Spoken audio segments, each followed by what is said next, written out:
Então, boa noite mais uma vez. Bom dia, boa tarde para quem estiver por aí em outros horários. A gente vai ler hoje os dois quer dizer, o primeiro artigo, pelo menos, né, sobre o magnetismo de janeiro de 1860, da Revista Espírita. Um artigo bem interessante. Aí, se der tempo, a gente entra no outro da evocação de uma pessoa viva, né, que é sensacional aquilo lá. Barrado na porta de entrada, o magnetismo entrou pela janela, graças a um disfarce e a um outro nome. Em vez de dizer sou o magnetismo, o que provavelmente não lhe teria dado acolhida favorável, disse chamo-me hipnotismo, do grego hypnos, sono. Graças a esta senha, entrou e após 20 anos de paciência, mas não perdeu por esperar, pois soube fazer-se introduzir por uma das maiores sumidades. Teve o cuidado de evitar na apresentação o seu cortejo de passes, de sonambulismo, de visão à distância, de êxtases que o teriam traído. Disse simplesmente: são bons e humanos. Vosso coração sangra ao ver sofrer os vossos doentes. Procurem um meio de suavizar a dor do paciente cortado pelo vosso escalpelo. O que empregais às vezes é muito perigoso. Está se referindo aos métodos da medicina da época, né, que eram bem complicados. Eu vos trago um meio mais simples e que, em todo caso, não tem inconvenientes. Estava certo de ser ouvido, falando em nome da humanidade, e acrescentou, astucioso: sou da família, pois devo a vida a um dos vossos. Pensava, não sem alguma razão, que essa origem não o prejudicaria. Se vivêssemos ao tempo da Grécia brilhante e poética, diríamos: o magnetismo, filho da natureza e de um simples mortal, foi proscrito do Olimpo porque tinha ferido os privilégios de Esculápio e marchado ao seu lado, gabando-se de poder curar sem o seu concurso. Esculápio é Asclépio, é o deus da medicina. Vagou muito tempo pela terra, onde ensinou aos homens a arte de curar por meios novos. Desvendou ao vulgo uma porção de maravilhas que até então tinham sido misteriosamente escondidas nos templos. Mas aqueles cujos segredos havia revelado, desmascarando-lhes a charlatanice, perseguiram-no a pedradas, de tal sorte que foi ao mesmo tempo banido pelos deuses e maltratado pelos homens. Nem por isso deixou de continuar a espalhar seus benefícios, aliviando a humanidade, certo de que um dia sua inocência seria reconhecida, de que um dia lhe fariam justiça. Teve um filho ao qual deu o nome Hipnotismo e cujo nascimento escondeu cuidadosamente, receoso de lhe trair perseguições. Esse filho partilhou longamente do seu exílio, e durante esse tempo ele o instruía. Quando o julgou bem formado, disse-lhe: vai apresentar-te no Olimpo, mas guarda-te de dizer que és meu filho. Teu nome e um disfarce facilitarão a tua entrada. Esculápio te apresentará. Como, meu pai? Esculápio tem mais... Esculápio, teu mais encarniçado inimigo? Aquele que te proscreveu? Ele mesmo te estenderá a mão, mas se me reconhecer, irá me expulsar. Ora, se te expulsar, voltará para junto de mim e continuaremos nossa obra beneficente entre os homens à espera de melhores dias. Mas fica tranquilo, tenho muita esperança. Esculápio não é mau. Ele quer, antes de tudo, o progresso da ciência, do contrário, não seria digno de ser o deus da medicina. Aliás, talvez eu tenha cometido algumas faltas para com ele. Ofendido por me ver denegrir, eu me exaltei e ataquei-o imprudentemente. Prodigalizei-lhe injúrias, insultei-o, vilipendiei-o e o chamei de ignorante. Ora, esse não é um meio muito adequado de tratar os homens e os deuses. Com seu amor próprio ferido, irritou-se um instante contra mim. Não faça como eu, meu filho. Seja mais prudente e, sobretudo, mais polido. Se os outros não forem para contigo, o erro será deles e a razão tua. Vai, meu filho, e lembra-te que não se apanham moscas com vinagre. Muito interessante essa forma do Kardec escrever, né? Para tratar ali com muito tato, né? O assunto. Assim, eis o magnetismo em seu lugar. Que vai fazer? Oh, não acrediteis na vitória definitiva, ainda estamos nas preliminares da paz. É uma primeira barreira derrubada, estudo. O passo é importante, sem dúvida, mas não penseis que os inimigos vão confessar-se vencidos. O próprio Esculápio, o grande Esculápio, que o reconheceu por seus tratos de família, dificultaria enormemente sua defesa, pois seriam capazes de mandá-lo a Charenton.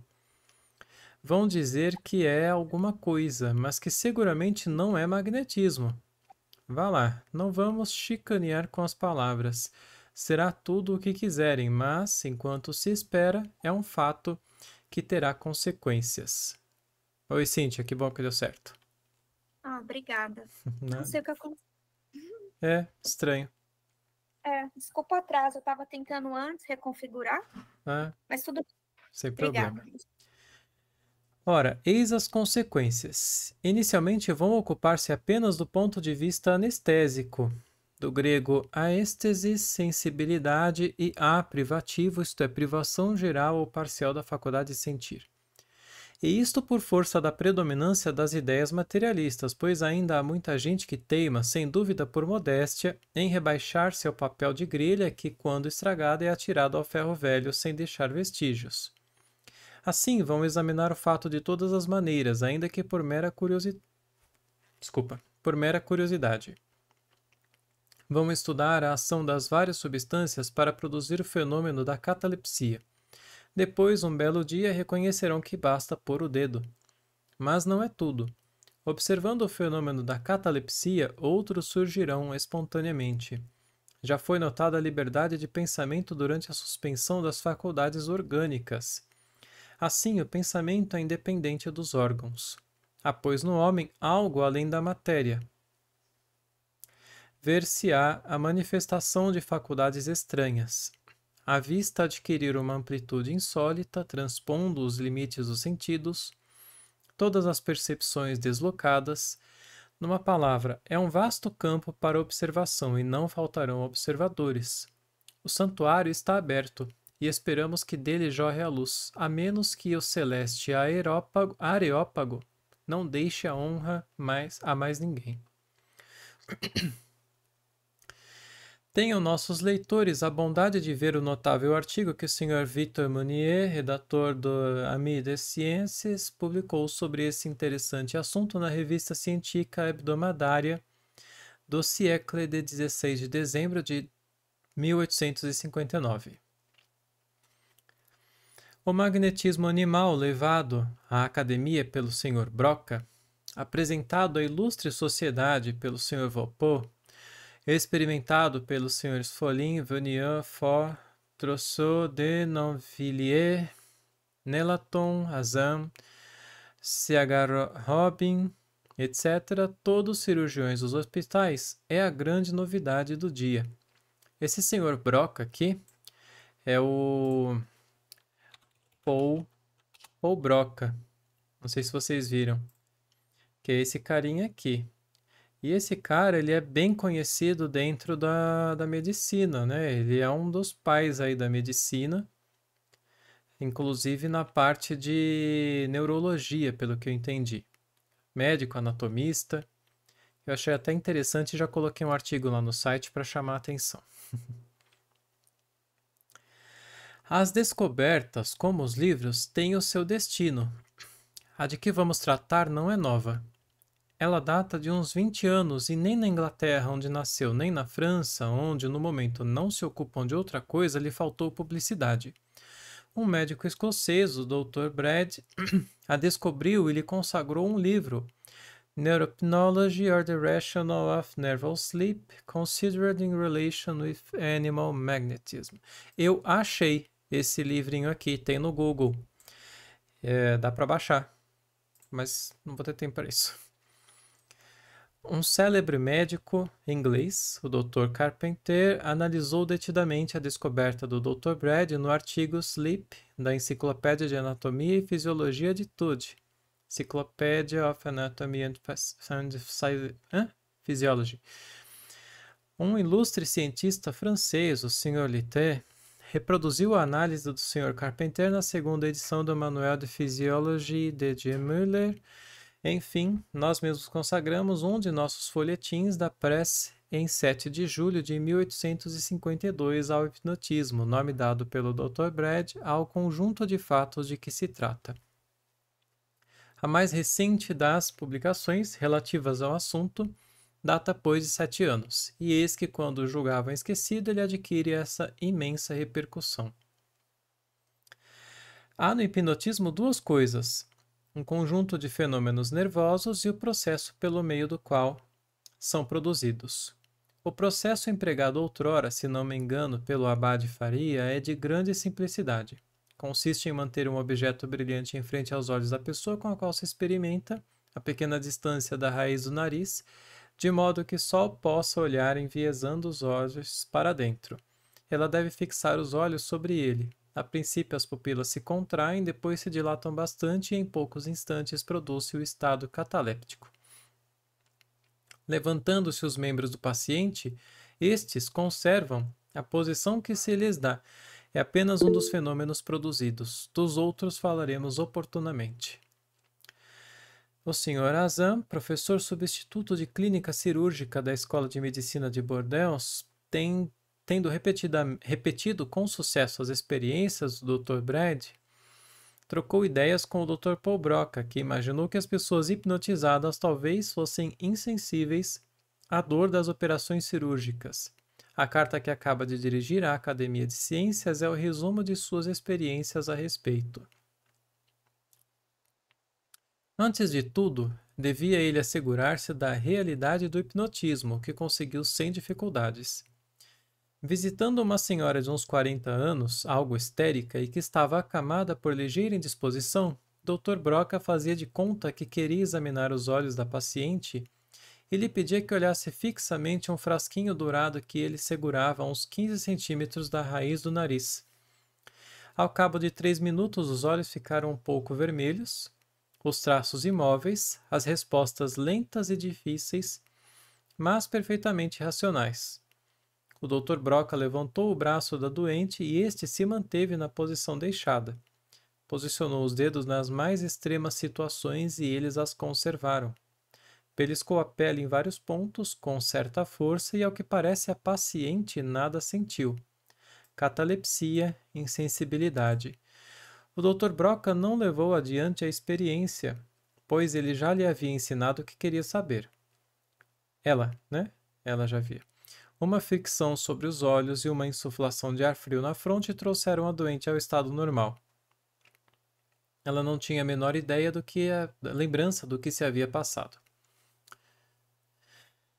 Restava saber se a insensibilidade hipnótica resistiria à prova das operações cirúrgicas. Entre os doentes do Hospital Necker, no serviço do Dr. Follin, estava uma pobre senhora de 24 anos, vítima de extensa queimadura nas costas e nos 2 membros direitos, e de um abscesso extremamente doloroso. Os menores movimentos lhe eram um suplício. Esgotada pelo sofrimento e de resto muito pusilânime, essa infeliz pensava com terror na operação que se fazia necessária. Foi nela que, de acordo com o Dr. Follin, o Dr. Broca resolveu completar a prova do hipnotismo. Puseram-na num leito em frente à janela, prevenindo-a que ia dormir. Ao cabo de 2 minutos, suas pupilas se dilataram. Levantaram o braço esquerdo quase verticalmente acima do leito e ele ficou imóvel. No 4º minuto, suas respostas são lentas e quase penosas, mas perfeitamente sensatas. 5º minuto, o Dr. Follin, sei lá como é que fala, belisca a pele do braço esquerdo e a doente não acusa. Nova picada mais profunda que produz sangue e a mesma impassibilidade. Levantam o braço direito que fica no ar. Então, as cobertas são levantadas e os membros inferiores afastados para deixar a descoberto a sede do abscesso. O doente consente e diz com tranquilidade que sem dúvida vão magoá-la. Aberto o abscesso, solta um grito fraco. Foi o único sinal de reação, e que durou menos de um segundo. Nem o menor tremor de músculos do rosto ou dos membros, nem uma agitação nos braços, sempre elevados verticalmente acima do leito.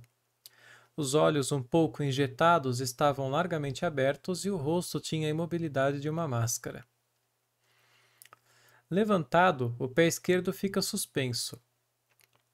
Tiram o objeto brilhante, uma luneta, e persiste a catalepsia. Pela terceira vez picam o braço esquerdo, o sangue borbulha e a operada nada sente. Há 13 minutos o braço guarda a posição que lhe foi dada. Enfim, uma fricção nos olhos e uma insuflação de ar fresco despertam a jovem senhora quase que subitamente. Relaxados, os braços e a perna esquerda tombam imediatamente sobre a cama. Ela esfrega os olhos, retoma a consciência, de nada se lembra e se admira de que a tenham operado. A experiência tinha durado de 18 a 20 minutos, o período de anestesia de 12 a 15. Tais são, em resumo, os fatos essenciais relatados pelo Dr. Brock à Academia de Ciências. Já não são mais isolados. Um grande número de cirurgiões de nossos hospitais tiveram a honra de repeti-los, e o fizeram com sucesso. O objetivo do Dr. Brock e de seus ilustres colegas era e deveria ser cirúrgico.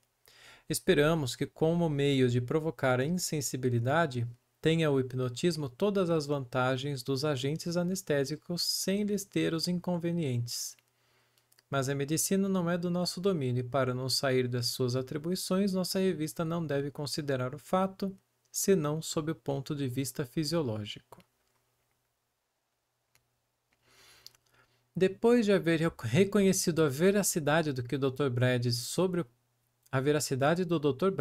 o ponto essencial, certamente ter-se-á que verificar tudo o que diz respeito a esse estado singular ao qual se dá o nome de hipnotismo. Os fenômenos que ele lhe atribui podem ser assim classificados. Exaltação da sensibilidade. O olfato é levado a um grau de sensibilidade pelo menos igual ao que se observa nos animais de melhor olfato. A audição também se torna muito penetrante. O tato adquire, sobretudo em relação à temperatura, uma incrível delicadeza. Naquele livreto lá do Carlos Bernardo Loureiro, né, que ele fala de magnetismo, é muito interessante algumas coisas que ele cita ali, né? Apesar de ter, acho que uma diferença aí de entendimento do magnetismo, né? Mas ele cita umas experiências que eles faziam, colocava a pessoa nesse estado, né, de hipnose, e aí eles espetavam ao redor dela, como se fosse no ar. E conforme eles espetavam, a pessoa gritava, a pessoa sentia dor. Eles também fizeram com um copo de água, onde eles... acho que eu não sei como, eu não sei o que funciona, né? Se a crença se a pessoa acredita naquilo ou se ela projeta naquilo alguma coisa.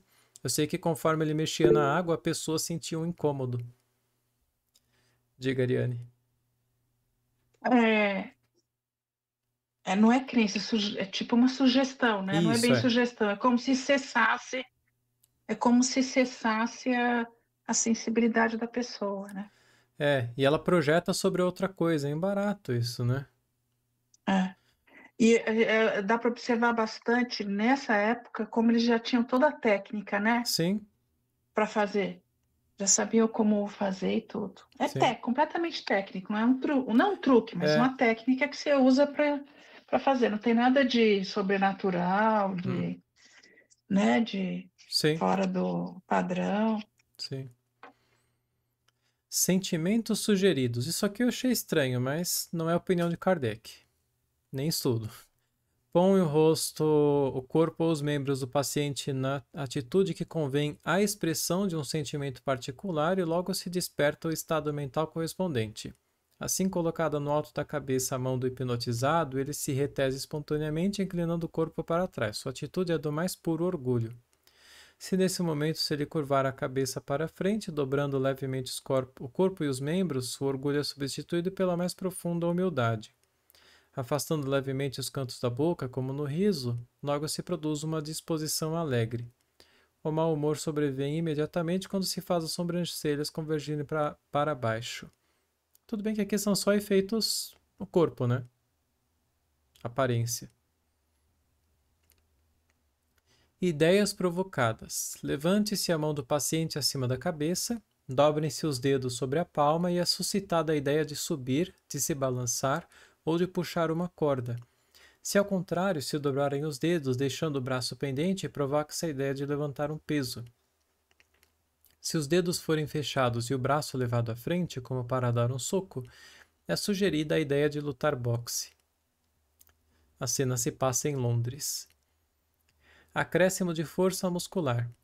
Se quiser suscitar uma força extraordinária num grupo de músculos, basta sugerir ao paciente a ideia da ação que reclama essa força e lhe assegurar que pode realizá-lo com maior facilidade caso queira. Diz o Dr. Carpenter, vimos um paciente hipnotizado pelo Dr. Brad, notável pela pobreza de desenvolvimento muscular, levantar com um dedo mínimo um peso de 14 quilos e girá-lo em volta da cabeça, certo de que o peso era leve como uma pluma. Limitamo-nos por hoje à indicação deste esquema.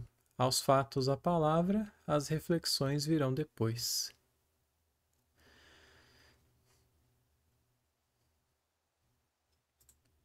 Diga. Então, isso aqui tudo é o que eles. É relatório da parte médica, não entendi que não tem nada a Sim. ver com o Kardec, né? Isso tudo aqui é. Isso. E essa parte primeira, o que é, será? Ele que inventou essa historinha? Ou ele viu? A primeira ou foi ele de Kardec. leu em algum lugar? É de Kardec, né? Tá.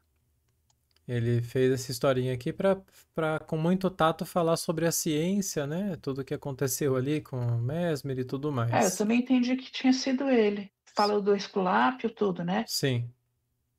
Tá. Aí. Ele usou uma figura legal, né? Sim. Daqui para baixo foi essa revista, né? A Mídia Ciências. Foi todo esse que a gente leu aqui. Muito interessante. O que eu achei interessante, Paulo, foi que no início, né, do texto, ele se coloca o apelido de hipnotismo, né? Quando, na verdade, é magnetismo. Depois ele tem, de fato, um filho, né? E coloca esse nome e faz com que ele entre, né? Lá no palácio, lá no Olimpo, né? Onde mora o deus da medicina, né? Sim. Interessante. É uma espécie de uma metáfora que ele fez. Sim, né? sim. Metáfora. A construção é interessante. É muito legal isso aqui, né? A gente vê como não é uma coisa besta. Quando Kardec falava de magnetismo, era uma coisa muito bem estabelecida, né, na época. E isso aqui ele está falando da Academia de Ciência, porque o magnetismo em si eles estudavam, né? Eles não, eles, o Kardec e outros médicos ali, mas os médicos eles estavam estudando, acho que mais o hipnotismo, né? O magnetismo a ciência tinha colocado de lado. De lado, Aí entrou com uma alcova, né? De hipnotismo para não ser, como ele falou ali, vilipendiada, né? Sim. Bom, vamos para o próximo, então. E uma pena que não usem isso, né? Porque você viu a senhora lá, ela foi fazer uma cirurgia grande, porque a cirurgia, a queimadura é uma coisa que dói muito. As pessoas hoje em dia tomam até morfina para fazer curativo de queimadura. Então, ela não sentiu nada, praticamente, ela sentiu só um apertozinho, né? Uma sensação ruim. Deu um gemidinho de menos de um segundo, né? Que ele descreveu. Imagina. E essa questão do magnetismo, né? Quando ela for retomada para ser estudada, tem muita coisa importante aí, né? Porque se eu estava pensando no caso de um espírito, por exemplo, que passa a obsidiar uma pessoa. Eu conheço gente próxima de mim que falou que já lidou com pessoas nesse estado em que elas tinham uma força que dois homens não conseguiam arrancar ela de uma cadeira. Ela tinha uma força descomunal. É o mesmo princípio, né? Provavelmente, de magnetismo. A gente precisa... É aquele princípio que ele descreveu, né? Uma pessoa pegou 14 quilos com um dedo mínimo, né? Sim. Mas aí só não esquece que aí é a vontade da pessoa, né? Sim. Sempre, né? O hipnotismo, ele trabalha uma parte muito pequena do magnetismo. Sim. Que é o que é aceito na academia, é o hipnotismo. não evoluiu. O magnetismo foi desprezado. Lá no começo. Esmer foi chutado para fora. Verdade. Como a gente sempre fala, até para quem estiver vendo, né, o livro do Paulo Henrique de Figueiredo, Mesmer, A Ciência Negada do Magnetismo Animal. Dá uma base muito legal. Comprei e não li ainda. Oi? Comprei e não li. É gigante. Foi a Ariane que me indicou. Vamos lá então, deixa eu colocar aqui na tela. Achei que eu já tinha posto. Vale sempre a pena comentar, né? O cuidado que, assim, os médios, tem médios que são de cura, né? Que, na verdade, eles não usam espíritos, né? Eles têm um poder no próprio corpo. Verdade. Arigó foi um deles. Né? Arigó não era nem espírita, Arigó era cristão. Então, ele tem um poder no próprio corpo, é o magnetismo animal, é um daqueles tipos de magnetismo. O poder vem do próprio corpo do médium, né? Da pessoa. Ele cura. Né? Não tem nenhuma interferência de nenhum espírito. Que é coisa parecida, né? Mas existe o magnetismo, como é que ele chama? Acho que é espiritual, né? Sim. Que é o que a gente tem no espiritismo. Sim. Passa por sonambulismo, passa por mediunidade, uma série de influências. Né? Muito bem. Espírito de um lado, corpo do outro. Palestra com o espírito de um vivo. O nosso ilustre colega Sr. Conde de R.C., eu queria muito achar quem era, mas não consegui, dirigiu-nos em data de 23 de novembro último a seguinte carta. Senhor Presidente, ouvi dizer que médicos entusiastas de sua arte e de contribuir para o progresso da ciência, tornando-se úteis à humanidade, legaram por testamento seus corpos ao escalpelo das salas anatômicas. A experiência a que assisti, de evocação de uma pessoa viva, na sessão da Sociedade de 14 de outubro de 1859, não me pareceu muito instrutiva, por se tratar de uma coisa muito pessoal, pôr em comunicação um pai com uma filha morta. Pensei que aquilo que os médicos fizeram pelo corpo, um membro da sociedade poderia fazer pela alma, ainda em vida, pondo-se à vossa disposição para um ensaio desse gênero.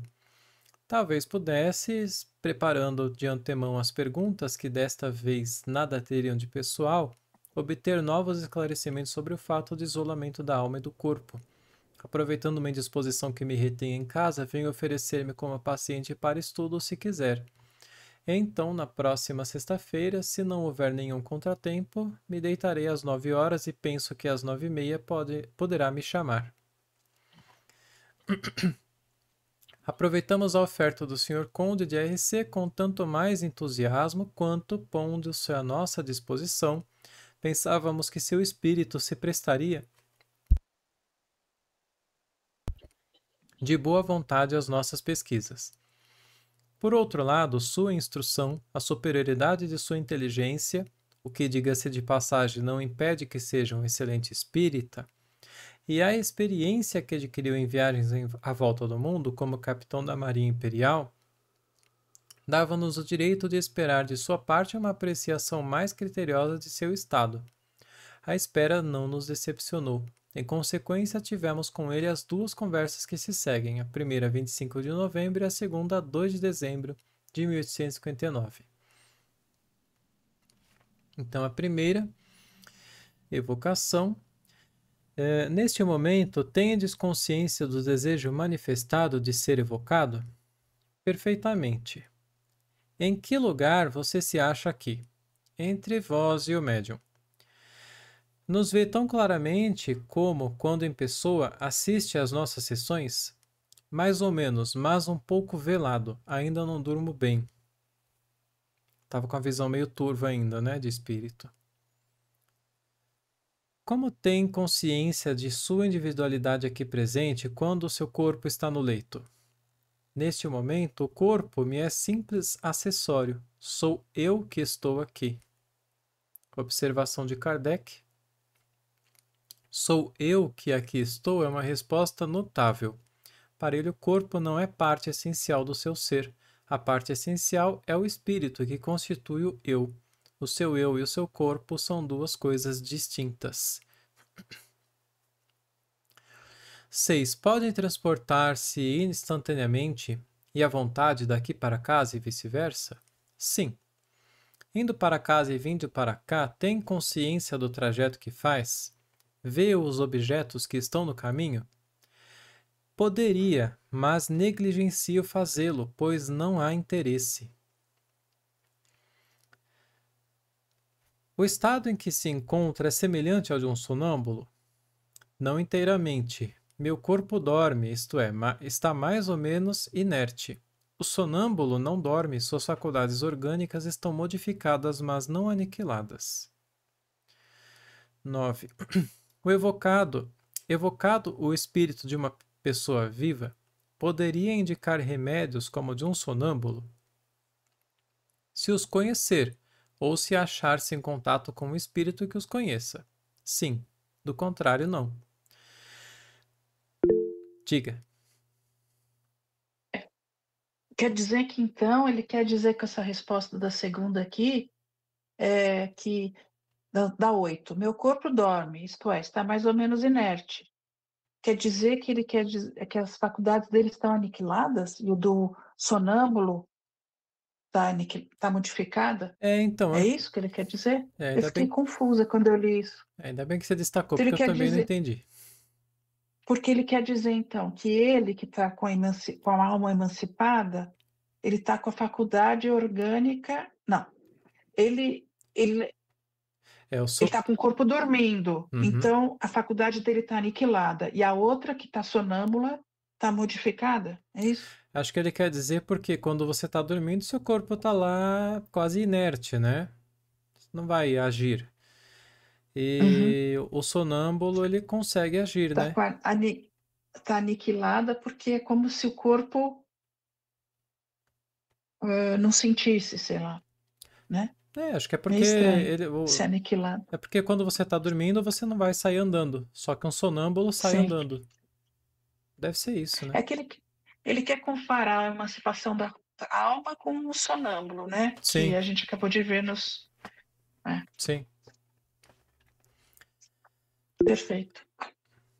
Eu entendo que o sonâmbulo... Tá baixinho, Cíntia. Ele não está em repouso, certo? Quem? Ele não está em repouso. Quem? O sonâmbulo. Ah, sim. Acho que é isso que ele está falando. Sim. 11. Poderia citar uma de suas ocupações mais importantes? Não, acho que eu pulei uma. 10. A lembrança de sua existência corpórea está claramente presente em vossa memória? Muito clara. Poderia citar uma de vossas ocupações mais importantes do dia? Poderia, mas não o farei. Lamento ter proposto tal pergunta. Ele havia pedido que lhe fosse feita uma pergunta desse gênero, como prova. 12. É como espírito que lamenta ter proposto a pergunta? Como espírito. A Ariane está rindo, mas esse artigo vai ficando muito interessante. É um barato. É engraçado ele falando assim. Não sei por que eu fui fazer essa pergunta. Coitado. É que você tem, na verdade, dois estados, né? Você tem a personalidade, que não é o espírito completo. Sim. Você pode ter o espírito, ele não é a personalidade. A personalidade é limitada, né?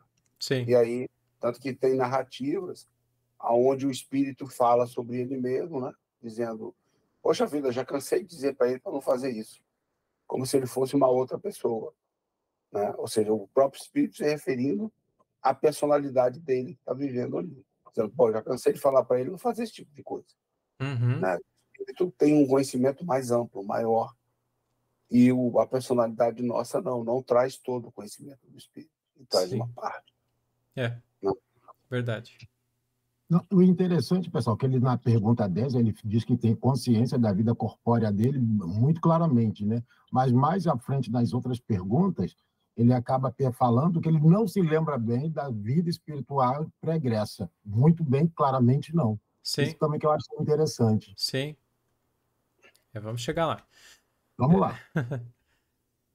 É como espírito que lamenta ter proposto a pergunta? Como espírito. Por que lamenta?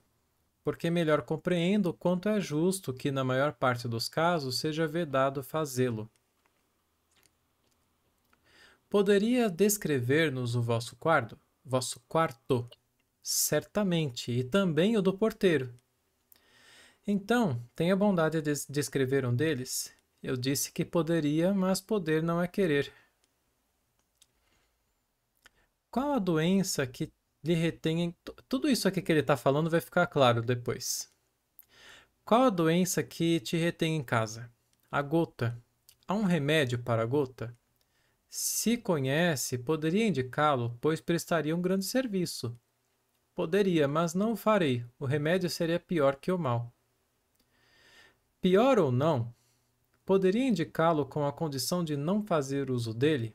Há diversos entre os quais... ele responde, né? Há diversos, entre os quais o cólquico.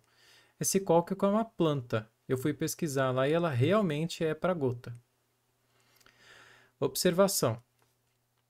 Desperto, o conde reconheceu jamais ter ouvido falar no emprego dessa planta como específico antigotoso.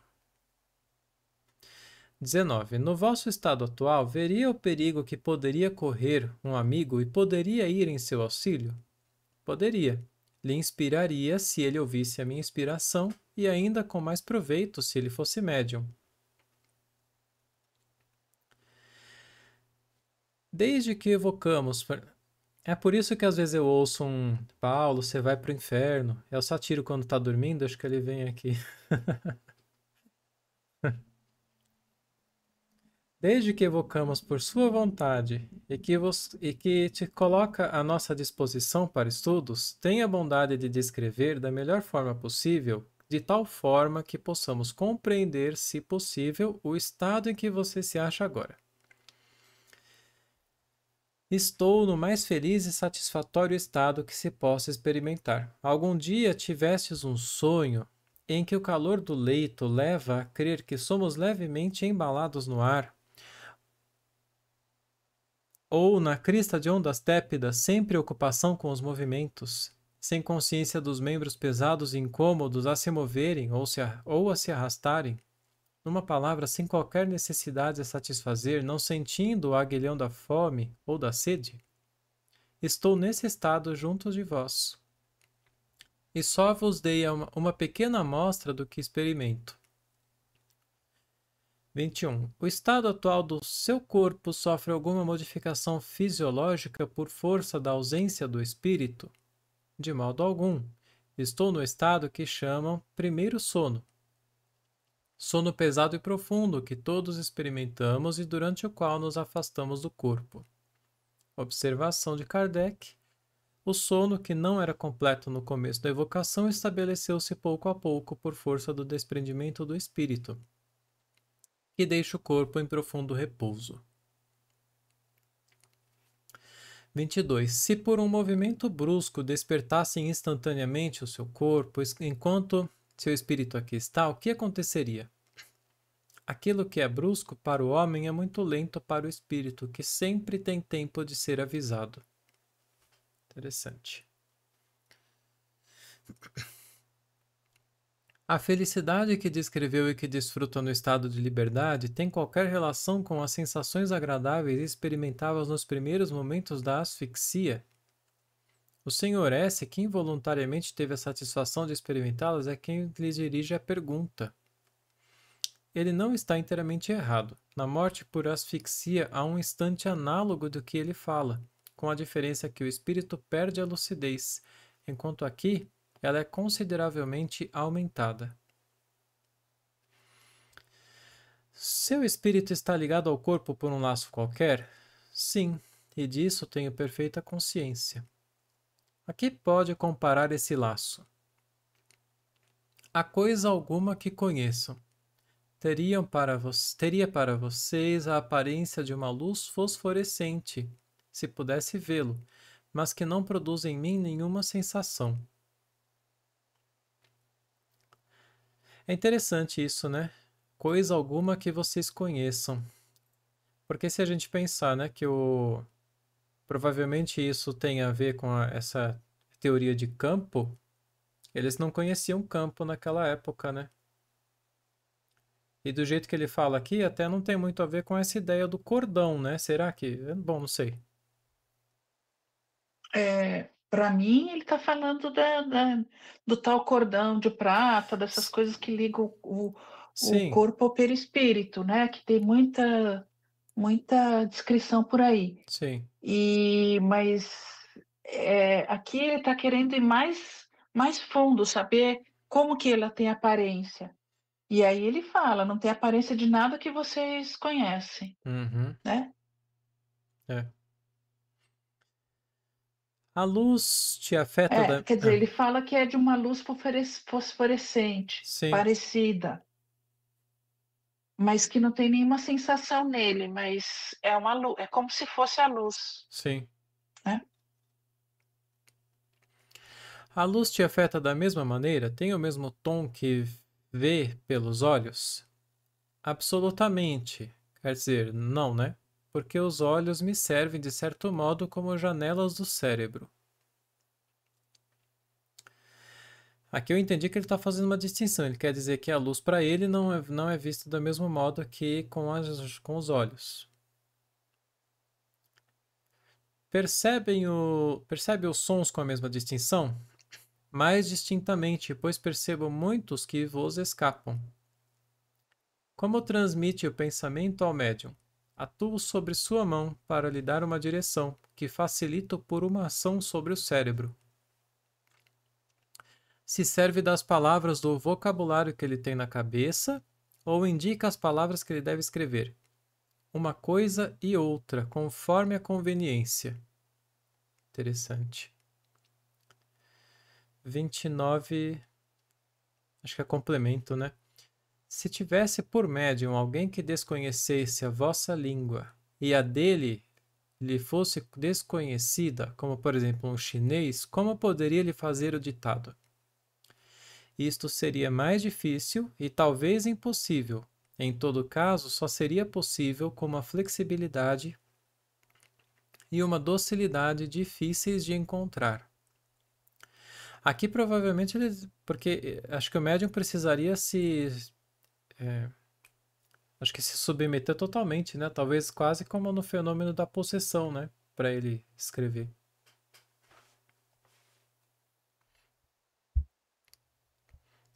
Eu também fiquei confusa quando eu li esse. Porque a gente sabe que assim, pelo que a gente tem visto, é a ideia, né? Então, a forma, às vezes, não é tão importante, né? Mas a forma como ele vai passar a mensagem. Sim. Mas não sei se... Viu, Ariane? O centro que eu frequento, um dos diretores espirituais, a encarnação anterior era alemã, ele era alemão. E ele se comunicava com o médium lá do centro pelo pensamento, pelo que o pessoal comenta. Era pelo pensamento que ele transmitia, que nenhum dos dois, nem o médium sabia falar alemão e nem o espírito sabia falar português. Aí, então, uma vez alguém fez essa pergunta e diziam que eles conversavam pelo pensamento. Ele passava essa mensagem para um e para outro. Eu não sei como é que opera isso, né? Eu sei que quando os dois falam a mesma língua, o médium e o espírito, as transmissões ficam facilitadas, né? Sim. Talvez isso aqui tenha um interesse. Depois eu vou passar para vocês. Eu li hoje o artigo que é sobre mediunidade nos animais. Eu não lembro em qual revista que foi. E ele fala um pouco do espírito de Erasto. Ele está falando justamente sobre a sintonia, né, a identidade entre os espíritos. Eu acho que isso aqui pode ser interessante. Exatamente. Mas não faz muito sentido. Ele fala aí, para mim não faz sentido nenhum. Um chinês, como faria para ditar-lhe? Para mim não faz sentido nenhum isso. Para mim, se é o pensamento, a palavra é menor. Então, mas o que Kardec demonstra várias vezes, até no livro dos médiuns... É do corpo, né? É do corpo como ele entende as línguas. Isso que eu entendo. Mas não só Kardec, na verdade, acho que até os espíritos também falam que depende de uma similitude ali com as ideias do médium, né? Tanto é que Hoje é o que a gente vê. Se o médium acredita em certas coisas, ele distorce algumas coisas que o espírito está passando, né? E acho que por isso que, para num caso desse, teria que ter uma sintonia talvez ali muito grande para que ele pudesse ter essa identificação da ideia e não depender apenas da, sabe, da palavra, do... Mas esse é o pensamento. Sim. Eu não preciso saber uma língua. Entendeu? Agora, lembra o seguinte, existe um médium mecânico. Uhum. Agora, esse não tem a menor ideia do que está fazendo. Ele só está sendo usado a mão dele, por exemplo, o pé dele. Ele não sabe o que ele fez. Sim. Ele é só mecânico. Agora, aquele que compreende, eu acho que dificilmente ele precisa conhecer a linguagem. A manifestação é de espírito para espírito. Não é para o corpo. Entendeu? Embora o corpo tenha, eu acho que é pensamento. Não sei. É uma boa pergunta essa. Eu acho que a resposta da 30, ele vai falar melhor. Não sei se você já leu, Paulo. Vê se melhora o Satiro e Joel, se melhora o entendimento. Eu acho que sim, ó. Um espírito cujo corpo estivesse morto experimentaria a mesma dificuldade para se comunicar por um médium completamente estranho à língua que falava em vida? Talvez menor, posto sempre existisse. Tem isso, né? Ele está falando do caso dele, né? Posso lhe afirmar que, conforme o caso, o espírito dá ao médium as suas expressões ou emprega as dele. Pronto, aí acabou. Né? Respondeu sim. Respondeu, eu acho. Né? Para mim, respondeu. É uma coisa bastante complexa, né? Assim, no sentido da formação do médium, né? Que isso aqui cabe muito estudo, né? Para quem pratica a mediunidade, para quem quer desenvolver, estudar isso, se afundar lá no livro dos médiuns, que um pouquinho lá que eu sei, é muito importante, né? Porque isso aqui é o que a gente falou, né? Agora, das distorções que os médiuns causam por conta das ideias próprias, né? Muitas vezes que se apegam e não se tornam tão livres, né? Só voltando um pouquinho na história ali do chinês, será que ele não está dizendo que há também comunicação por imagens? Por cenas? Quadros mentais, né? Isso. Não sei o nome técnico, mas, por exemplo, num acidente, a pessoa sofreu um acidente, desencarnou, pediu ajuda para um médium, por exemplo, e transfere uma mensagem de um acidente para esse médium, por exemplo, mas sem falar, com a imagem do que sofreu ali.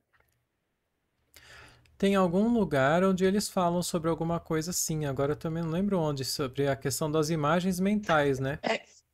É que depende, Cíntia, pelo que a gente está estudando e tal, depende, aqui na revista Espírita, depende da habilidade do médium. Tem médium que é mecânico, então tem médium que é assim como esse aqui, ele mexe a mão e vai fazer, e o espírito atua sobre a mão do médium.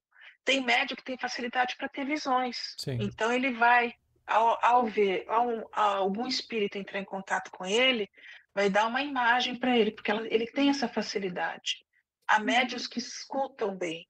Então, vai ter médios que vão escutar e vão transmitir a mensagem. Há médios que têm a psicofonia, chama psicofonia, que aí eles conseguem falar aquilo que o espírito... É como se o espírito estivesse ali junto, movimentando a boca dele, ou o médium. Eu não sei muito direito como é que é o funcionamento. Então, isso aí tudo que está falando existe, mas depende da capacidade do médium. Assim, pelo menos que a gente está... Tem gente que tem facilidade de desprender e descrever alguma coisa em um lugar, né, que chama dupla vista. Sim. E tem gente que é fácil de olhar para a pessoa e falar assim, olha, você está com uma dor aqui, sentindo isso aqui, e tarará. Ou falando assim, você está passando por um problema assim, assim, assim. Então, isso depende muito do médium, depende muito da capacidade dele. Sim. Eu lembrei... Assim que eu entendo. Sim. Eu lembrei, foi algum artigo que a gente leu, não lembro se foi dezembro ou novembro, lembra que o médium fala que teve uma visão enquanto ele dormia, não sei se em estado sonambúlico, e aí ele evoca o espírito e pergunta se ele deveria publicar aquilo, e o espírito fala, não publique porque as imagens que você registra, tudo mais, acho que é isso aí que eu tô lembrando. Lembra? Tá, eu tô com a cabeça ruim hoje, tá? Vossa presença aqui fadiga o vosso corpo? Absolutamente, não. Vosso corpo sonha? Não. É justamente por isso que não se fatiga. A pessoa de quem fala experimentava por seus órgãos impressões que se transmitiam ao espírito. Era isso que a fatigava. Nada experimento de semelhante. Observação de Kardec. Ele alude a uma pessoa de quem se falava no momento e que, em semelhante situação, tinha dito que seu corpo se fatigava e havia comparado seu espírito a um balão cativo cujos arrancos abalavam o poste que o prende. No dia seguinte, o Sr. Conde de R.C. contou que tinha sonhado que se achava na sociedade entre nós e o médium. Evidentemente é uma lembrança da evocação. É provável que no momento da pergunta não sonhasse, pois respondeu negativamente.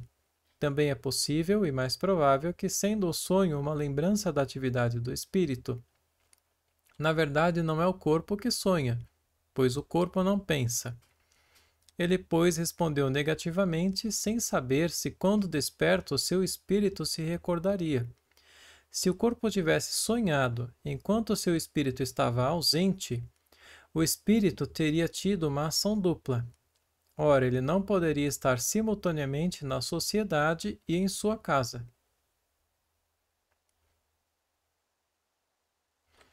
Vosso espírito se acha no estado em que se achará quando estiver morto?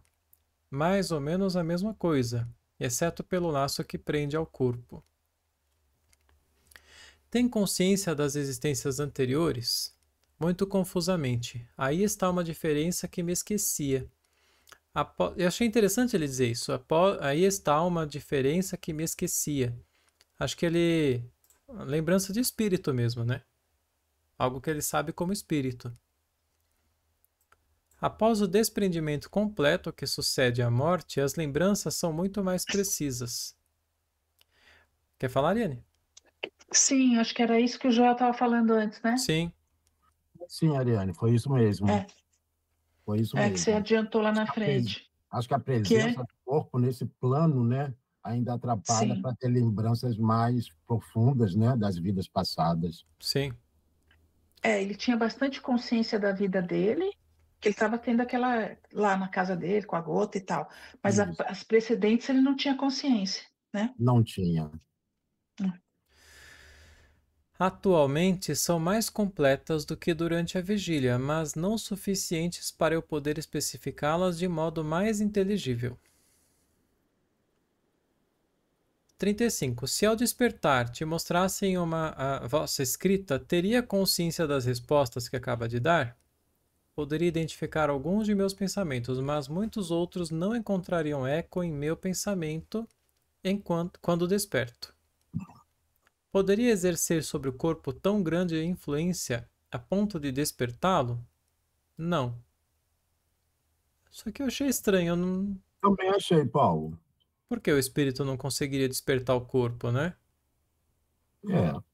Quando você está dormindo, o espírito vaga, né? Quando você dorme profundamente, como está acontecendo com ele. Quando há qualquer ação no quarto, o espírito volta pela ação do cordão de prata, né? Não é o que falam? Então. Mas aqui ele está falando que se o espírito dele pode acordar ele, não alguma coisa no quarto. Então. Porque aí nesse... Eu pensei que a recíproca fosse verdadeira, não? Então. Então, mas também a gente tem que pensar que esse aqui, ele está dando depoimento dele. Isso aqui não é verdade verdadeira absoluta. Isso é verdade. Ele está dizendo as coisas que ele sabe. Não está passando pelo controle universal. É somente mais uma das comunicações. Sim, tem razão. Poderia responder a uma pergunta mental? Sim. Você nos... parte daquela pergunta, Paulo. Oi? Poderia responder uma pergunta mental? Ele diz sim. Quer dizer, não precisa expressar por palavras.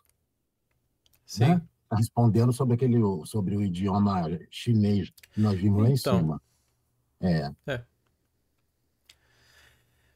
Nos vê espiritualmente ou fisicamente? De um e de outro modo.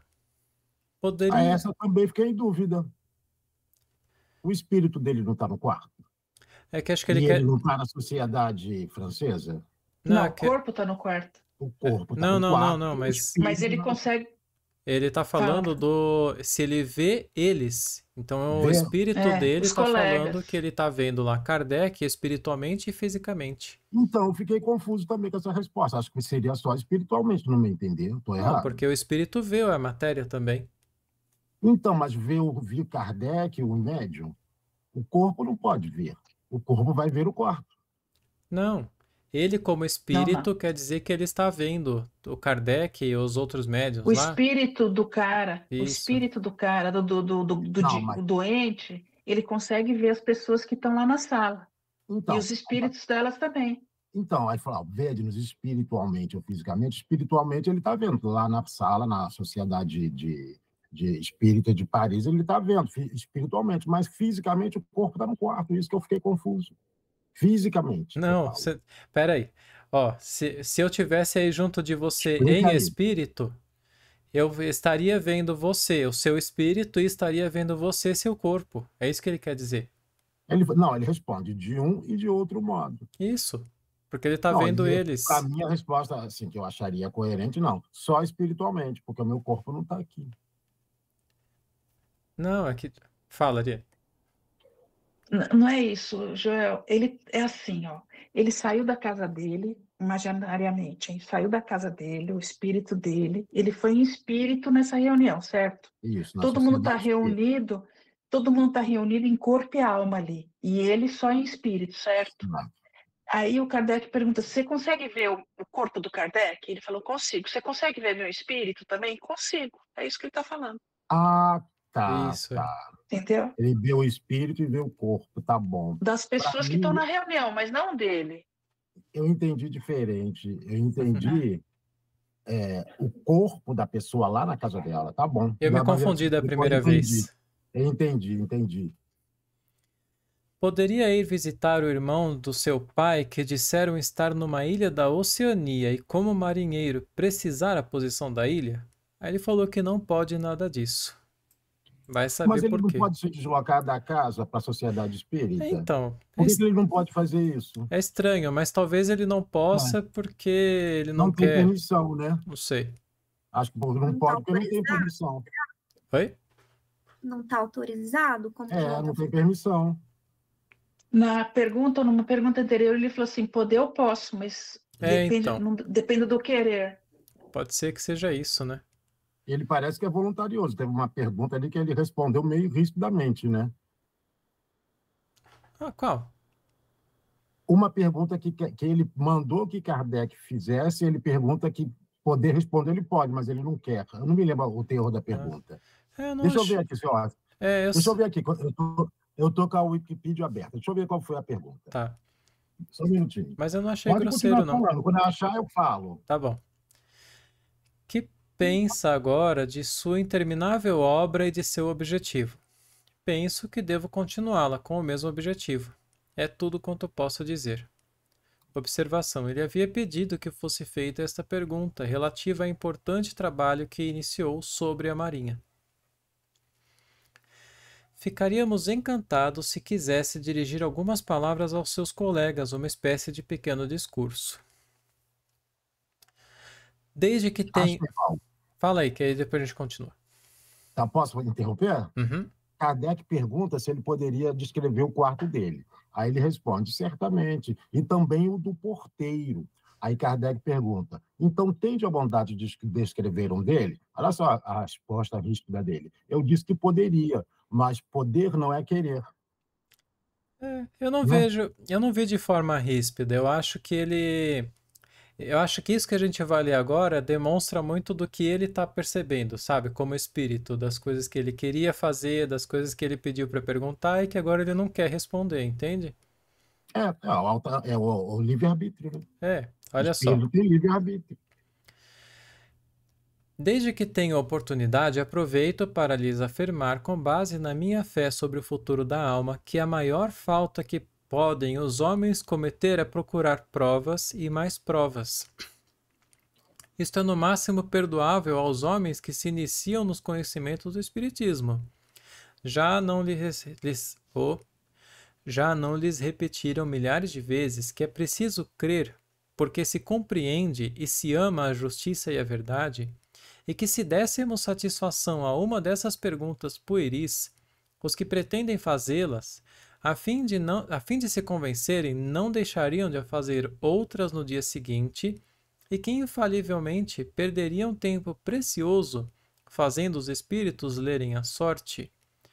Eu compreendo agora, muito melhor do que quando desperto, lhes posso dar um sábio conselho para quando quiser obter tais resultados. Dirijam-se aos espíritos batedores e às mesas falantes, que, não tendo nada melhor a dizer, podem ocupar-se de tais manifestações. Perdoem a lição, mas eu tenho necessidade dela, como de outras, e não me aborreço de dá-la a mim mesmo. Isso aqui eu achei muito legal, porque, na verdade, ele tinha falado para Kardec, né, em carta, pedindo que ele perguntasse algumas coisas para ele dar provas. O negócio do quarto, acho que foi a mesma coisa. Seria uma prova de que ele estava lá, ele consegue descrever. Oi?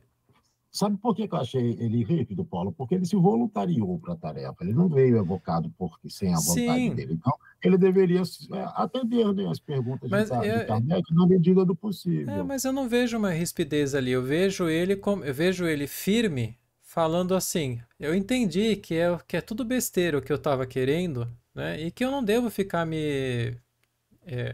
eu mesmo não devo ficar procurando, porque você vê que ele fala, é uma lição para mim mesma, né? Então ele percebeu que era uma tolice da parte dele, e aí ele simplesmente diz, eu não tenho vontade de responder essas coisas, porque eu não quero... Não, e sobre essa questão que você colocou agora, lá no início do texto, ele fala que participou de uma evocação, né, de um encarnado com a filha dele desencarnada, e que ele não foi instrutivo, né? Talvez ele não tenha achado essa pergunta instrutiva. Por isso que ele resolveu não responder. Você lembra no início do texto? Sim. Ele fala isso? Sim. Por isso que ele se voluntaria para poder fazer uma coisa mais padrão, mais científica? Sim. Então, acho que está ligado a isso. Sim. Vamos lá, então. Segunda evocação. Essa eu não li, não. A 2 de dezembro, evocação, aqui estou. 43. Dormiu bem? Ou dorme bem, deve ser, né? Não muito, mas isso ainda vai acontecer. No caso particular em que se encontra, julga útil fazer a evocação em nome de Deus como se fosse o espírito de um morto? Por que não? Crê que por não estar morto, Deus me seja indiferente? Se no momento em que se acha que seu corpo recebesse uma picada não bastante forte para lhe despertar, mas suficiente para o acusar, vosso espírito sentiria? Meu corpo não a sentiria. Seu espírito teria... Quem sente é o espírito, né, Paulo? Oi? Quem sente é o espírito, né? Quem sente é o espírito, que transmite a sensação para o corpo. Sim. Seu espírito teria consciência do fato? Não teria a menor consciência, mas note que vocês falam de uma sensação leve e sem nenhuma importância, quer para o corpo, quer para o espírito. Ele quer dizer que se alguém fosse lá para matar ele, eles perceberia, né? Que ele já falou isso, inclusive.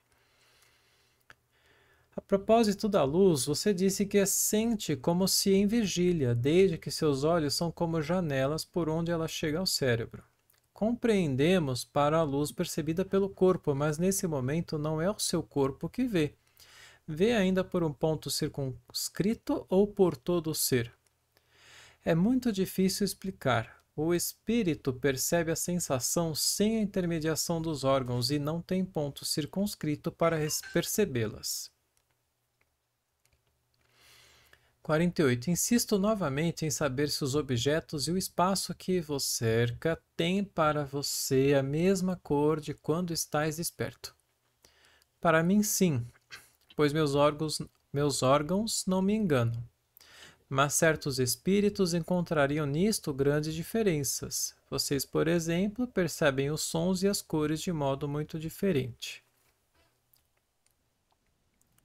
Percebe os odores? Também melhor do que vós. Faz distinção entre luz e obscuridade? Distinção sim, mas para mim a obscuridade não é como para vocês. Nela vejo perfeitamente. Sua vista penetra os corpos opacos? Sim. Poderia ir a outro planeta? Isto depende. Do que depende? Do planeta. A que planeta poderia ir? Aos que estão no mesmo grau evolutivo da Terra, ou parecido. Vê outros espíritos? Muitos e ainda. Observação. Alguém que conhece intimamente e que estava presente à sessão disse que essa expressão é muito familiar. Lhe é muito familiar. Assim, vê nisto, bem como em toda a sua forma de linguagem, uma prova de identidade. Os vê aqui? Sim. Como constata sua presença? Por uma forma qualquer? Por sua forma própria. Isto é, por seu perispírito. Paulo, só um minutinho. Sobre essa questão 57 e as antecedentes. Para nós que estamos encarnados, né, um médium, por exemplo, só pode ver o espírito se ele der a concessão, né, que o espírito pode ficar oculto. Né? A gente tem ciência disso, né? Quando o espírito quer se materializar, ele aparece e o médium vê. O médium que tem a capacidade de ver, né? Agora, no plano espiritual, um espírito vê o outro livremente ou um pode se ocultar-se do outro? Quem sabe responder? Pode ser você também, Cíntia, se você souber, porque eu não sei, não. No plano espiritual, se um espírito pode se ocultar. Depende da moral, não depende do espírito, não depende se pode ou não, depende da moral. Por isso que ele fala se quer ou não. Se o cara tem moral mais elevada, ele consegue ver todo mundo. Agora, todo mundo que é abaixo dele. Não é abaixo na condição de ser melhor, mais poder. Não é poder moral, não existe isso. É uma pessoa que compreende melhor. Não existe poder moral. Né? Entendeu? Por exemplo, uma pessoa de moral como Jesus, ele consegue ver todos os espíritos, todos. Agora eu, que sou uma Zé Mané, eu consigo ver, sei lá, os cachorrinhos, sei lá. Os que estão abaixo de você. Entendeu? Tem planetas piores do que o nosso. A Terra já está indo para planeta de regeneração. Tem planeta que ainda é primitivo. Então depende da moral, não depende, assim, se ele quer, por exemplo, ele está ali, quem que pode ver você, o seu espírito? Não depende provavelmente os médios conseguem ver, mas depende se ele for moral, ele não tiver a moral maior, que assim, mais elevada que a deles. Do espírito, né? Eles não vão conseguir, porque às vezes é tanta luz que eles não conseguem se definir, né? Exatamente. Não sei se eu respondi como eu entendo, hein? Estou falando assim. Que essa é a verdade. Não, sim. Nós estamos estudando, ninguém aqui sabe. É como eu entendo. Eu li em algum lugar, ou eu assisti alguma coisa, eu não me recordo. Eu estou igual o Paulo hoje, com a cabeça memória meio devagar. Mas nesse sentido que a Ariane está explicando, e aí eu me recordo de uma situação, de uma obsessão, e a pergunta era mais ou menos essa, mas o espírito obsessor, ele não percebe que tinha ali um espírito que poderia ajudá-lo, né? Ou que poderia estar protegendo a pessoa obsidiada? E a resposta foi, só se esse espírito que estaria ali ajudando desse autorização, ou permitisse, ou desejasse, mas não sei exatamente o termo, mas é nesse sentido que a Ariane está falando, os mais evoluídos para os menos evoluídos. Então, o menos evoluído não vê o que está à volta, a não ser que seja pedido, haja um pedido de socorro, de perdão, de alguma coisa nesse sentido, e aí o outro pode se fazer aparecer para ele. É o caso do André Luiz. O André Luiz, que não estava no umbral. né? Ele ficou 8 anos, 7 anos, ele só foi socorrido quando ele pediu. Tem isso também. Tem alguma a vontade aí, né? A questão da vontade e da sintonia do pensamento do espírito, né? Tem um papel aí muito determinante, né? Acho que totalmente determinante, talvez, porque aí eu fiquei pensando, será que é o espírito mais elevado que decide se o outro vai conseguir vê-lo, ou será que isso depende da sintonia do outro, né? Porque a gente sabe que tem esses espíritos que ficam aí em estado de sofrimento, eles não veem nada à sua volta, muito menos espíritos mais elevados. Mas a partir do momento que eles mesmos falam, em que eles se lembram que tem algo melhor, que eles se lembram do bem, que eles se lembram de Deus, aí de repente eles falam que eles conseguem ver, né? O que você acha, Ariane? Vou dar um veja bem.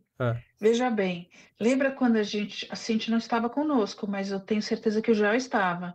Quando a gente fez a Rainha de Ode, Eu lembro dela. Ela falou assim, eles perguntaram, ela é uma rainha, Cintia, resumindo, uma rainha que morreu na França, ela estava de passagem lá, e ela era da Índia. Da Índia, e ela tinha um monte de escravos, um monte. Então ela era bem poderosa, e quando ela morreu, a gente percebeu que ela era bem orgulhosa também.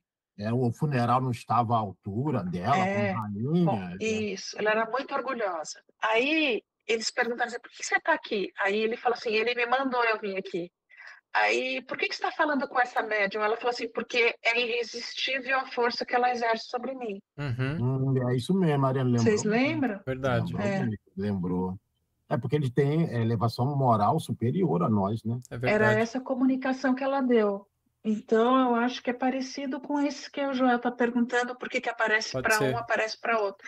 É irresistível, porque tem a pessoa tem uma moral mais alta, e ele me mandou, que eu acho que era São Luís, mandou ela lá conversar com eles. Não sei, não lembro muito bem, mas era mais ou menos isso. É verdade.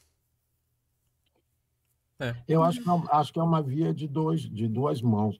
E eu acho que quando um espírito, né, imperfeito precisa de ajuda, ele tem que procurar elevar-se um pouquinho, né, espiritualmente, ao mesmo passo que o anjo guardião, o anjo da guarda dele também vai tentar se rebaixar ali, né, na escala, para poder tentar passar as comunicações que ele precisa para ele melhorar. Acho que é uma via de dois rumos, para que se estabeleça a comunicação. Por isso que, às vezes, eles nos mandam mensagem e a gente está num grau de tristeza, uma vibração tão para baixo mesmo, que a gente não ouve as mensagens dele. Aí, quando você se eleva um pouquinho, aí você começa a ouvir, começa a sentir intuições, né? Acho que vai mais ou menos por aí. Talvez. Paramos na 60, não foi? Não, acho que não, né? Se você vê os filhos e pode falar com eles... Acho que é essa daí, sim, a 58. Vejo e eles falam com muita frequência. Você disse, nesse momento o corpo me é simples acessório, sou eu que aqui estou. Esse eu é circunscrito, limitado, tem uma forma qualquer? Numa palavra, como você se vê? Ele diz, é sempre o perispírito.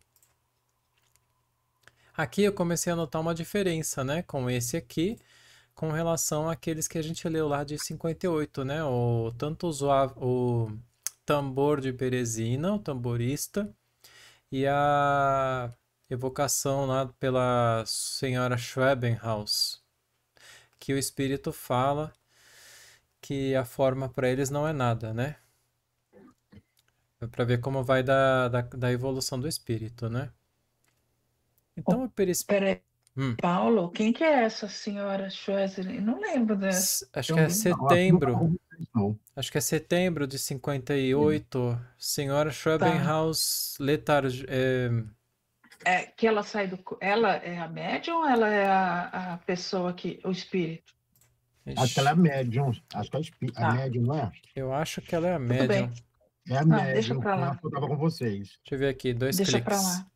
Setembro, palestra de além túmulo, senhora Schwebenhaus, letargia estática. Não lembro. Deixa pra lá. Então o perispírito é para vós um corpo? Mas sem dúvida, vosso perispírito imita a forma do vosso corpo material e se parece que aqui está com o seu corpo? Sim, para a primeira pergunta e não para a segunda. Tenho perfeita consciência de estar aqui apenas com meu corpo fluídico luminoso. O perispírito é semimaterial, né? Sim. É semimaterial. Você vê, né? O perispírito imita a forma do corpo, não poderia ser diferente, porque ele está encarnado. Então, tem essa ligação ali, né? Não poderia não ter. E parece... Aí ele pergunta, parece que você está aqui com seu corpo? Ele diz que não para a segunda. Então, porque esse espírito, ele não é um espírito assim, apegado, né? Não está em sofrimento. Se fosse um espírito em sofrimento, ele ia achar que ele está vivo entre os humanos, como a gente já viu outros aqui, né? Esse da senhora Schwebenhaus, ele é bem interessante. Deixa eu achar só a pergunta aqui. Kardec pergunta para ela, sob que forma você está entre nós? E ela fala, sob minha última forma feminina. Depois ele pergunta, desde que você se encontra com a forma que tinha na Terra, é pelos olhos que nos vê? Não, o espírito não tem olhos. Só me encontro sobre minha última forma para satisfazer as leis que regem os espíritos quando evocados e obrigados a retomar aquilo que chamais perispírito. Então vê, né, a diferença. Aqui a gente tem um encarnado, perispírito, e ali a gente tem um espírito que já está bem desapegado, com certeza não é um espírito que está livre da matéria totalmente, né? Mas que já está bem mais desapegado. E como é diferente, né?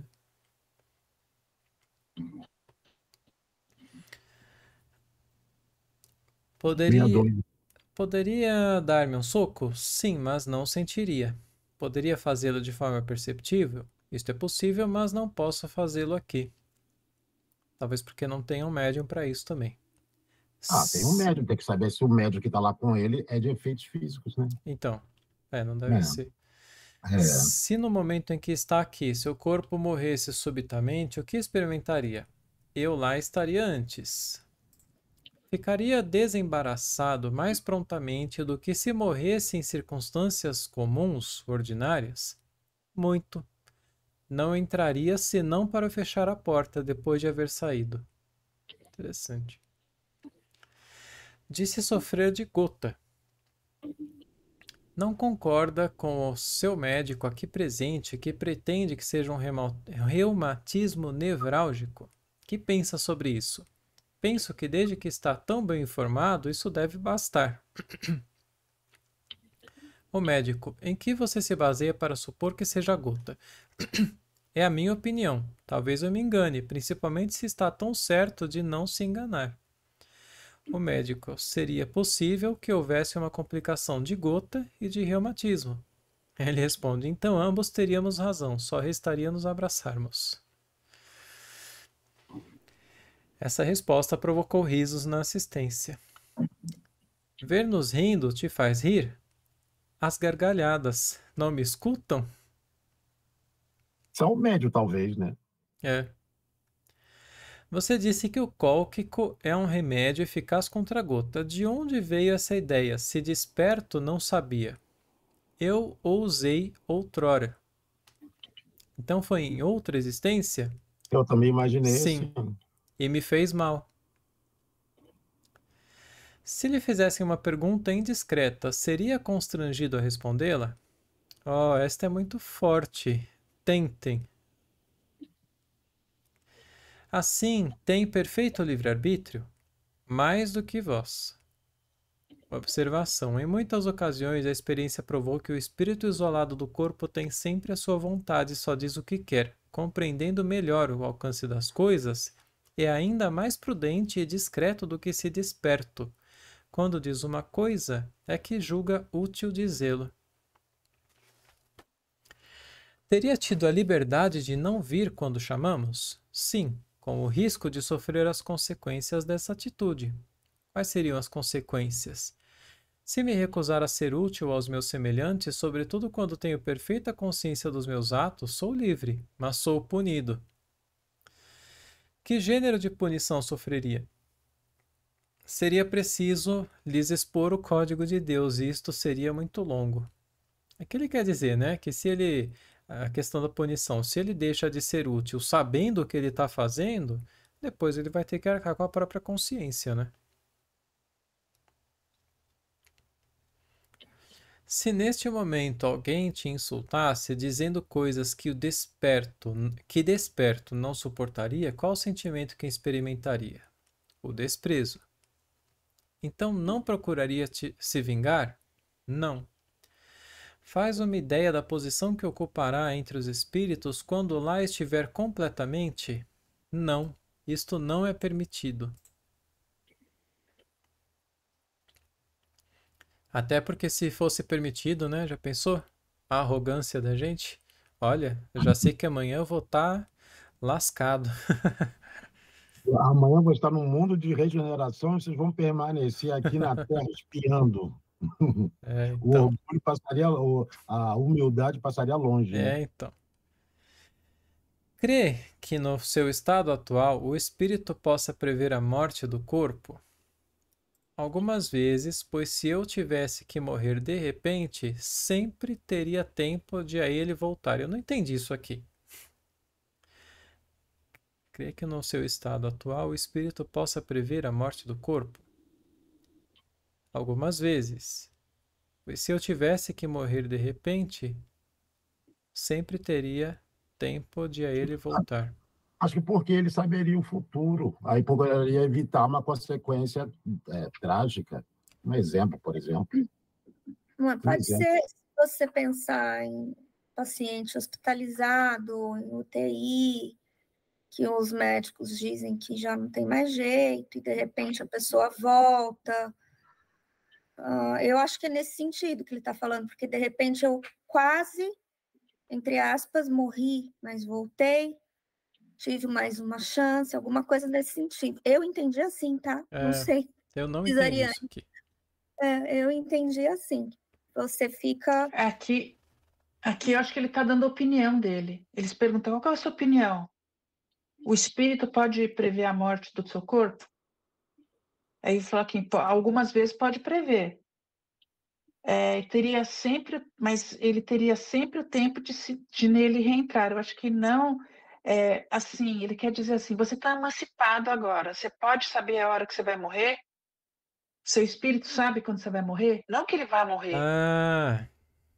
Entendeu? Ele é emancipado. Você sabe quando que você vai morrer? É isso que ele perguntou. É que ele não pode como prever... espírito. Do jeito que ele está, ele não pode prever sempre. Isso. Né? Mas ele teria tempo de voltar, entendi. Gente, me reorienta. Assim, ó. É muita informação. Ele não tá... Imagina que teu espírito está fora do seu corpo. Aí o Paulo Diário chega para o seu espírito e pergunta assim para ele, escuta, espírito da Cíntia, você sabe quando que o corpo da Cíntia vai morrer? Aí ele fala assim, eu não sei quando que o corpo... Eu acho que eu não consigo, mas algumas vezes eu acho que eu sei quando o corpo da Cíntia vai morrer. Entendeu? Mas a gente não tem um plano reencarnatório que a gente prevê vários episódios da nossa vida, inclusive a morte? Quando você volta para o plano espiritual, você, sei lá, ele disse que não se lembra de tudo, né, que ele fez. Mas quem sabe você tem algum insight da vida atual, da vida atual. Da vida atual mesmo, o plano reencarnatório é da vida atual, não é de vidas passadas. Mas a gente tem o livre-arbítrio, Joel. Essa coisa de plano reencarnatório, tem coisas que a gente vai passar, mas com o nosso livre-arbítrio, a gente tem... não é que a gente muda, a gente não tem... não é um destino que a gente vive, né? A gente tem um véu do esquecimento, aí você às vezes não cumpre o que você determinou. Né? Mas eu acho que isso não... Mas eu acho que você não pode mudar a tua morte. Não, na verdade você pode a gente... mudar várias coisas pelo livre-arbítrio, mas a morte, será que é facultado? Não, é que não é assim, né, Joel? Que a gente pode planejar que a gente quer morrer de uma forma, porque que nem o caso lá do Antônio B, que ele morreu lá no caixão, lembra? Ali ele planejou, mas às vezes, ou talvez na maioria das vezes, não. A gente só planeja. Mas ele planejou a maneira dele morrer, Sim. Não planejou a data que ele ia é. morrer. Porque se for assim, uma pessoa que se suicida estava planejada por Deus, não faz sentido. Sim. Mas, por exemplo, eu estou lembrando agora de um relato de uma pessoa que chamou o filho mais velho, já tinha 90 e tralalá, e falou, olha, eu vou morrer, tá chegando a minha hora, eu queria que você organizasse assim, assim, assim as coisas. Sim. A pessoa encarnada fala isso. Encarnada, porque não... Mas... Tem insight, sim. Mas vai chegar aí... no momento. Mas aí, se ela está em espírito, o espírito ele consegue perceber essas coisas até no corpo. Ele pode ver o corpo, ver o estado que as coisas estão tomando ali, e ele tem certeza que ele vai morrer em alguns dias, meses. Essa pessoa avisou o dia, a hora, tudo. Então. No Céu e Inferno que tem isso direitinho. Vários episódios de gente que incluíram a morte, né? No plano reencarnatório, no Céu e Inferno. É interessante a leitura para saber sobre isso. Só lembrar que não é sempre. Só isso. Não é sempre. Por isso que ele fala algumas vezes aqui. Sim. Exatamente. O próximo estudo seria qual, Paulo? Nossa. Eu fechei o Wikipédia. Deixa eu ver. Conselho de Família. Conselho de Família. Aí a gente continua semana que vem, vai ser bem interessante, provavelmente. É grande também, nossa senhora. É grande o artigo? Estou abrindo agora. Gigantesco. A Revista Espírita. Segunda sessão, terceira sessão, quarta sessão, quinta. Não é tão gigantesco assim, não. É grandinho. Não. Agora eu vou estar mais com vocês, agora eu não vou mais vacilar, não. É bem grande, sim, hein? Qual o nome do título? Conselho de Família. Isso. Maravilha, gente.